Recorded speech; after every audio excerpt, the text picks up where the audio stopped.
Hello दोस्तों, कैसे हैं आप लोग। एक बार फिर आपका स्वागत है मेरे चैनल में इस बार वापस से हम भारतीय आधुनिक भारत के इतिहास के बारे में चर्चा कर रहे हैं। आधुनिक भारत के इतिहास के एक नए टॉपिक आज़ाद हिंद फौज के बारे में हम दोबारा से चर्चा करेंगे। इसके बारे में चर्चा करते हैं।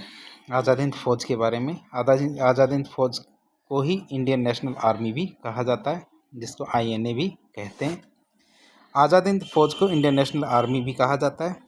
कैप्टन मोहन सिंह और निरंजन सिंह गिल, इन्होंने जापान के सहयोग से आज़ाद हिंद फौज का गठन किया। जैसा कि हम सभी जानते हैं, दूसरे विश्व युद्ध के दौरान एक तरफ जापान की सेना थी, दूसरी तरफ ब्रिटेन की सेना थी। तो जो भारतीय सैनिक ब्रिटेन की सेना की तरफ से या इंग्लिश सेना की तरफ से जापान के खिलाफ लड़ रहे थे, तो जापान के सैनिकों ने उन सैनिकों को पकड़ लिया और उन अपने यहाँ कैदी बना लिया। लेकिन कैप्टन मोहन सिंह और निरंजन सिंह गिल ने जापानियों से सहयोग मांगा और उन्होंने वो जो बंदी भारतीय सैनिक थे उनके साथ मिलके आज़ाद हिंद फौज का गठन किया। इन्होंने रास बिहारी बोस को अपना नेता बनाया। रास बिहारी बोस आप जैसा कि चित्र में भी देख सकते हैं और इंडियन नेशनल आर्मी का लोगो भी देख सकते हैं। इन्होंने टोक्यो में इंडियन इंडिपेंडेंस लीग की स्थापना की, अर्थात इंडियन इंडिपेंडेंस लीग का चित्र आप देख रहे हैं, ये वाला। बाद में सुभाष चंद्र बोस आज़ाद हिंद फौज के मुखिया बनते हैं 4 जुलाई 1943 को।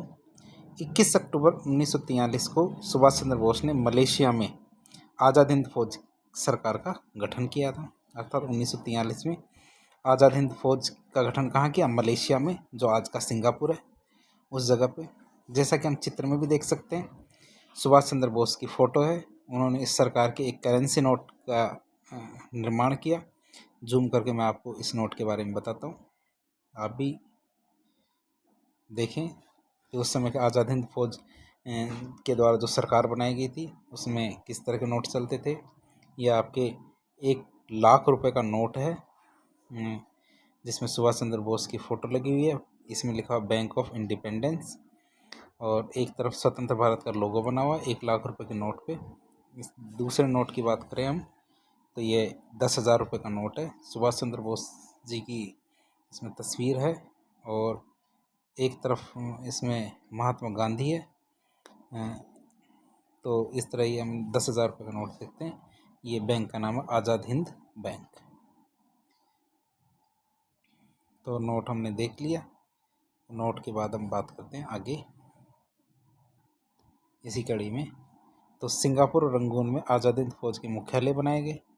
आज़ाद हिंद फौज की जो झांसी की रानी बटालियन थी उसकी हेड किसे बनाया गया? लक्ष्मी सहगल को, जिनका नाम लक्ष्मी स्वामीनाथन था। इनकी मृत्यु हाल ही में हुई है, लक्ष्मी सहगल की। और इन्होंने जब हमारे प्रधान और राष्ट्रपति के चुनाव हो रहे थे, जिसमें अब्दुल कलाम जी हमारे जो मिसाइल मैन भारत रत्न हैं, उनके खिलाफ इन्होंने कांग्रेस की तरफ से चुनाव लड़ा था। भारतीय जनता पार्टी की तरफ से डॉक्टर APJ अब्दुल कलाम को उम्मीदवार बनाया गया था और कांग्रेस की तरफ से लक्ष्मी सहगल को कांग्रेस का उम्मीदवार बनाया गया था। लेकिन अधिक वोटों से भारतीय जनता पार्टी के उम्मीदवार डॉक्टर APJ अब्दुल कलाम विजयी हुए और वे राष्ट्रपति बने थे। 6 जुलाई 1944 को सुभाष चंद्र बोस ने महात्मा गांधी को राष्ट्रपिता कहा था। कभी कभी यह भी पूछा जाता है कि महात्मा गांधी को राष्ट्रपिता किसने कहा? सुभाष चंद्र बोस ने 6 जुलाई 1944 में कहा। आज़ाद हिंद फौज ने अंडमान निकोबार द्वीप पर कब्जा कर लिया और उनका नाम बदल दिया गया। नाम बदलकर क्या रखा गया? शहीद और स्वराज द्वीप रखा गया। उनका नाम बदलकर शहीद और स्वराज द्वीप रखा गया। अंडमान का नाम शहीद द्वीप और निकोबार का नाम स्वराज द्वीप रखा गया। वर्तमान जो BJP सरकार है उनके द्वारा भी इन टापुओं का नाम बदलकर वापस यही रख दिया गया है जो सुभाष चंद्र बोस जी के द्वारा रखा गया था। अर्थात अंडमान को वर्तमान में शहीद द्वीप कहते हैं, जबकि निकोबार को स्वराज द्वीप कहते हैं। 1945 में जापान ने आत्मसमर्पण कर दिया, इसलिए आज़ाद हिंद फौज पीछे हट गई। और सुभाष चंद्र बोस जी के बारे में बात करें तो वो ताइवान जा रहे थे। ताइवान जाते समय विमान दुर्घटना हो गई और उसमें सुभाष चंद्र बोस जी की मृत्यु हो जाती है। अब इंडियन नेशनल आर्मी की बात करें तो जब जापान हार जाता है अर्थात जापान का सहयोग इंडियन नेशनल आर्मी को मिलना बंद हो जाता है तो ये सेना पीछे हट जाती है। लेकिन कुछ जो सैनिक थे इनके उनको अंग्रेज पकड़ लेते हैं और उन पे एक ट्रायल शुरू करते हैं जिसे इंडियन नेशनल आर्मी का ट्रायल कहते हैं। आज़ाद हिंद फौज के 3 अधिकारियों पर लाल किले में मुकदमा चलाया जा रहा था। ये थे प्रेम कुमार सहगल, शाहनवाज खान और गुरबख्श सिंह ढिल्लों। जैसा कि आप चित्र में भी देख सकते हैं, ये प्रेम कुमार सहगल है, ये शाहनवाज खान है और गुरबख्श सिंह ढिल्लों ये हैं। लेकिन इन्होंने देश की रक्षा के लिए काफ़ी कार्य किया था और देश की रक्षा के लिए कार्य किया, इसलिए इनका मुकदमा लड़ने के लिए बड़े बड़े वकील सामने आए, जैसे भूलाबाई देसाई, कैलाशनाथ काटजू, तेज बहादुर सप्रू और स्वयं जवाहरलाल नेहरू। ये तीनों अधिकारियों को फांसी की सज़ा दी गई थी, लेकिन गवर्नर जनरल जो उस समय के लॉर्ड वेवेल थे उन्होंने अपने विशेषाधिकार का प्रयोग किया और इनकी सज़ा को माफ़ कर दिया। अब इनके जो नेता थे सुभाष चंद्र बोस जी, इनके बारे में कुछ बात करें तो इनके बारे में हम कुछ जानने का प्रयास करते हैं। सुभाष चंद्र बोस की आत्मकथा के बारे में बात करें तो सुभाष चंद्र बोस ने 2 बार अपनी आत्मकथा लिखी थी और दोनों किताबों का नाम क्या है, autography of A Indian Pilgrim. ये सुभाष चंद्र बोस की 1920 तक की कहानी थी, अर्थात 1920 से पहले सुभाष चंद्र बोस के जीवन में जो भी घटनाएं घटित हुई थी उनके बारे में इस पुस्तक में लिखा गया था, autobiography of an Indian Pilgrim. दूसरी किताब थी इंडियन स्ट्रगल, जो 1920 से 1945 तक की कहानी है, जब तक उन का देहावसान नहीं हुआ था तब तक की कहानी है।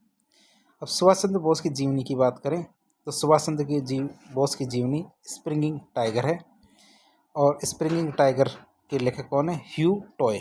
जैसा कि आप चित्र में भी देख सकते हैं, स्प्रिंगिंग टाइगर अर्थात टाइगर जंप कर रहा है, जो ह्यू टॉय के द्वारा लिखी गई पुस्तक है। यह है सुभाष चंद्र बोस की जीवनी है।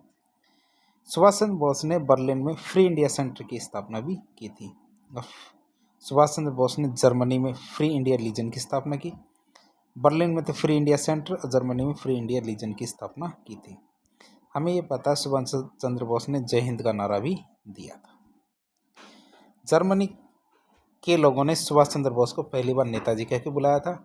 सुभाष चंद्र बोस के बारे में बात करें तो 1938 में जो हरिपुरा अधिवेशन हुआ था और 1939 में जो त्रिपुरी अधिवेशन हुआ था, इसमें सुभाष चंद्र बोस को भारतीय राष्ट्रीय कांग्रेस का अध्यक्ष चुना गया था।